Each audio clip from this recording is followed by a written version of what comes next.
Hey everybody, welcome to my channel or welcome back. My name's Kylie and today I'm going to do a review of a trilogy.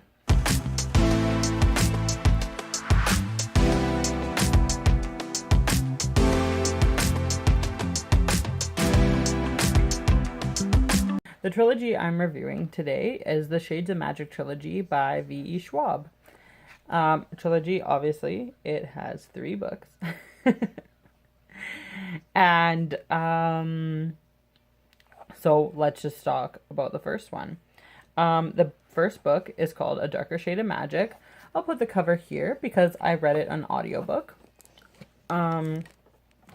So the first book, you'll probably have seen if other people have done reviews, but basically the main point of this novel is world building for the next book and just developing some familiarity with the magic system and obviously some character development for our main characters.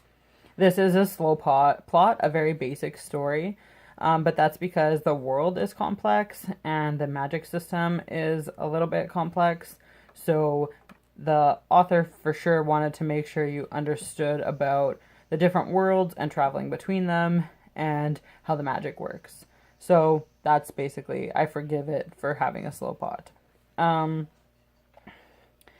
Okay, so the worlds are basically, it's not alternate reality. It's 4 worlds and they're like stacked on top of each other in a linear way is how I understand it. Okay, so the bottommost world is Black London. Then you have White London, then you have Red London, then you have Grey London. So the differences between the Londons are the Grey London has no magic. Also, the people in Grey London it would be like us. Like, we don't know that there's magic. There might be a little bit of magic in Grey London, but like very, very little. But the people in Grey London don't know about the other Londons, and they don't know about magic. Then there's the Red London is where magic is thriving. The people are happy. It's very colorful. Always smells like flowers. The people are happy. It's a beautiful place. Lots of people have magic in Red London, but not everybody has magic, but lots of people do. Then we have White London. White London is a dying London. There is magic in White London, but not as much as there is in Red London. And it's kind of a brutal place to live where people are always fighting with each other and the government is constantly being overthrown. A lot of bloodshed. Yeah. And then we have Black London. Black London, you can't go to Black London. It's been like sealed off because there was so much magic in Black London that it like consumed that world and destroyed it. And so it's like supposed to just be like a wasteland. Okay. Now, not everybody can travel between these Londons. In fact, almost nobody can. Only, people who are something called Antari, which I will explain when I talk about the second novel. Okay, so we have 3 main characters in this novel. Lila is from Grey London. Let's go to my notes on Lila. Lila is a thief and a pirate.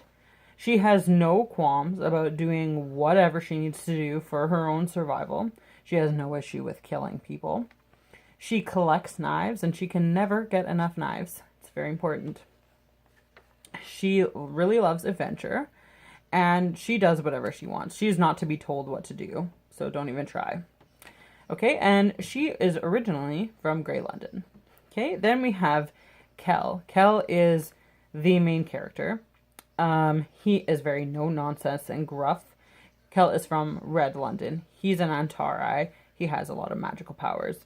He was raised alongside the prince and basically taken in by the king and queen and raised like as if he was their own son. He's extremely loyal and he's a man of very few words.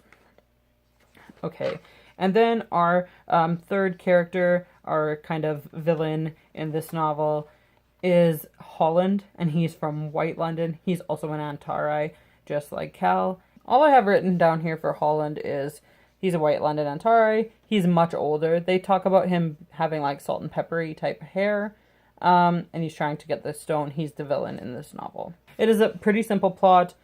Kel is an Antari. He travels between Londons as a messenger to the royal crown. He takes letters from his king and brings them to the kings of Red London or White London, wherever he happens to be going.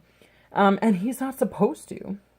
But he also transports objects for people back and forth. Like just small, like trinkety type things. He's not supposed to do that. But he does. And that gets him in trouble. Someone asked him to deliver, actually I think it's a letter, and he kind of didn't want to, but they were like, I can pay you, and here, have this. And it's just like a stone, but of course it's not just a stone, and it starts causing trouble, this stone, and Kel, and we discover that the stone is from Black London, and we need to get it back to Black London. We need to get rid of it because it's going to cause all sorts of problems. Okay, that's basically the plot. Lila gets involved, and Holland, of course, wants the stone, and we don't want him to have it. So there's, everyone's running from everyone, and yeah, it's a good time, basically. That is the basics of the first novel. Okay, so then we skip into book 2. A Gathering of Shadows. I don't have this one because I borrowed it from the library and I have since returned it. So this is more, this novel is more about understanding the magic system. So in the world of the Londons, there is elemental magic. Air, earth, water, fire. And I was, when I'm making notes about this, trying to remember, and I think that also there is the 5th one of metal, but I'm not, I could be wrong, okay? But there's for sure 4, maybe 5. In Red London, most people that have magic, not everybody has magic, most people that have magic can control one of the elements. Some people can control 2 of them. And it's very rare, but some people can control 3. And that's really rare. And then there is Antari magic. So an Antari can control all types of magic. And they have a magic that only they can do called blood magic. And there are specific spells that they say where they have to cut themselves for the spells to work. So they cut themselves and there's blood, and then they say the words, and then the thing happens. And only Antari can do that type of magic. Okay, so the plot in this novel is designed to show the magic and to further build the Red London world. So I feel like, I could be wrong, but I feel like in the first novel, with them calling it London, you're assuming that it's like still Earth as we know it, I think. But then when we get to the second novel, they talk about countries called Faro and Vesk, which obviously don't exist in our world. So you have it turning more into an epic fantasy where they've created a world. So we learn more about these different cultures and the countries that these people come from and what they look like. They look very different, and yeah, it's pretty cool. So then we have the magical tournament trope, which I actually really love. And so there's a magical tournament, and it takes place in Red London, and so people from the other countries are coming, and their best magicians are going to be fighting in the tournament, and it's kind of like the Olympics where it happens like every 4 years or whatever. And that's the whole premise of this novel. So we have some of our main characters competing in the tournament. And so it's really cool because they have one-on-one battles with the different magic and the different elements, and it's really cool, and I love it. So I really love lots of battle scenes, and so I really loved this book. Lots of more character development for Lila and Kel, and there's also one new character, and one who was like kind of a minor character in the first novel is Kel's brother Rye. He's the prince, and he gets a lot of character development, and there's more of a spotlight on him in this novel. And then there's also a new character, Alucard. Let's see what I've written about them. Alucard can control 3 and maybe even 4 elements. He's like really good at magic. He has this like thing where he can see magic. He is the captain of a ship, the Night Spire, and he is of noble descent.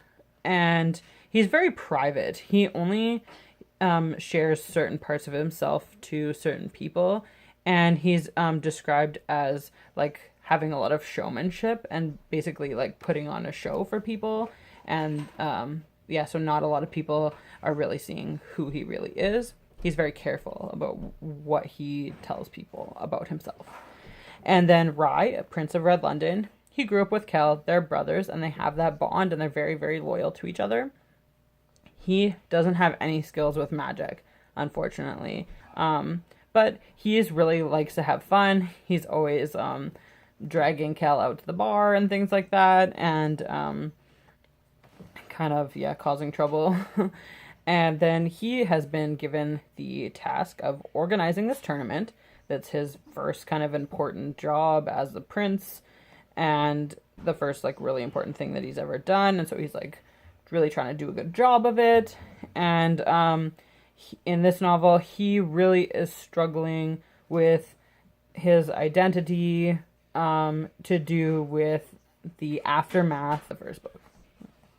Okay, so at the end of this novel, we have the introduction of the villain Osaron, magical entity / villain, and it leaves us on a massive cliffhanger for the third book, A Gathering of Light. So you want to make sure that you have that third book right there. So yeah, basically the whole novel of A Gathering of Shadows is the magical tournament. And pretty much like 10 minutes after the magical tournament is over, the book's over. So there's not a lot of plot. It's more character development. It's more seeing the magic. And we get little snippets of what's going on with Osaron, little hints of it throughout the novel. And then at the end, yeah. And I didn't have the next one right there. So I was like, I was mad about it. I was mad about the cliffhanger. Okay, so A Gathering of Light, which I have with me. It is a library book. I gotta get this back. This is massive, by the way. This is plot. This is a plot-driven novel. This is plot-filled. We have, for the most part, in the first 2 novels, basically almost fully developed all of our characters. We know a lot about pretty much everybody, so there's not a lot of that to do, but we do get some development of the king and queen, and a few like minor characters, and then there is another character which I'm not going to tell you the name because that would be a major spoiler, and we get a lot of character development for that one because we didn't in the first 2, and I really enjoyed that part of it actually. But this is very plot-filled. So we have Osaron, who is a magical entity, and he's basically looking to take over the world. He wants to be a king. He considers himself a god, and he's very, very powerful.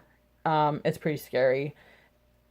He can control people's minds and basically kill people with very little effort, and it was really scary. And so there was definitely a horror element to this novel.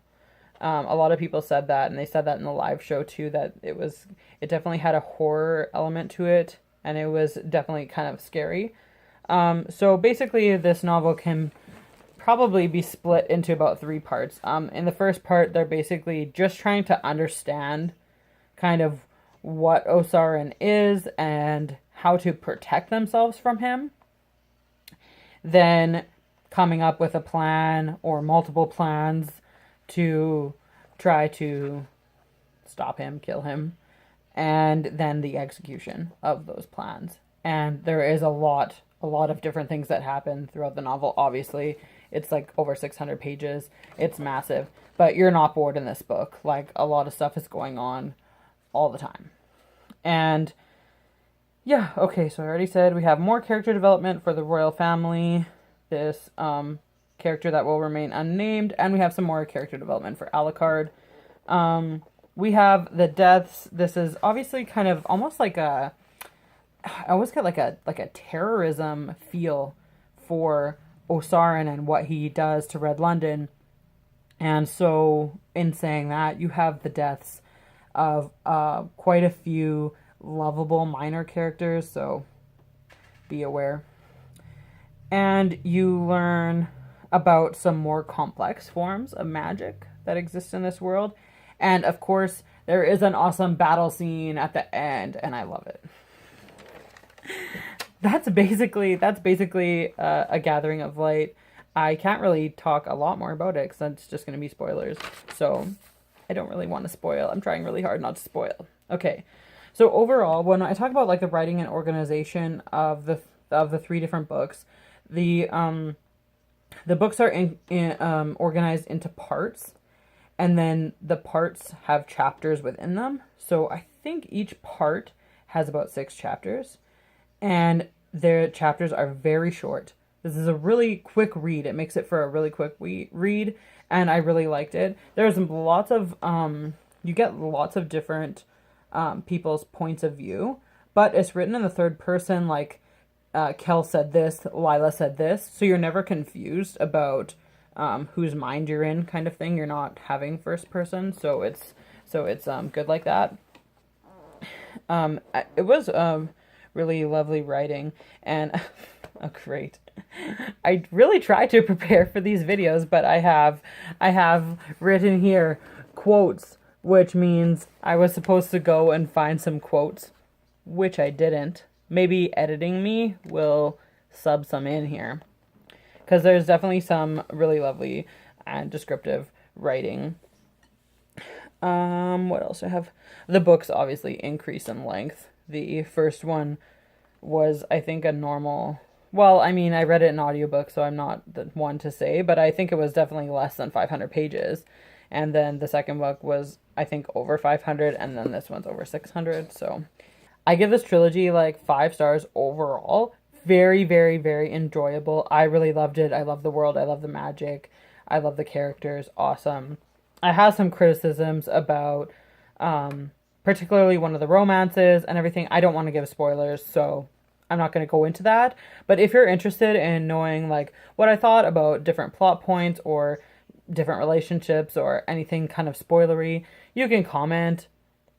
You can DM me on Twitter, like, whatever. I'm open. I would love to talk about books with you. That's why I'm here.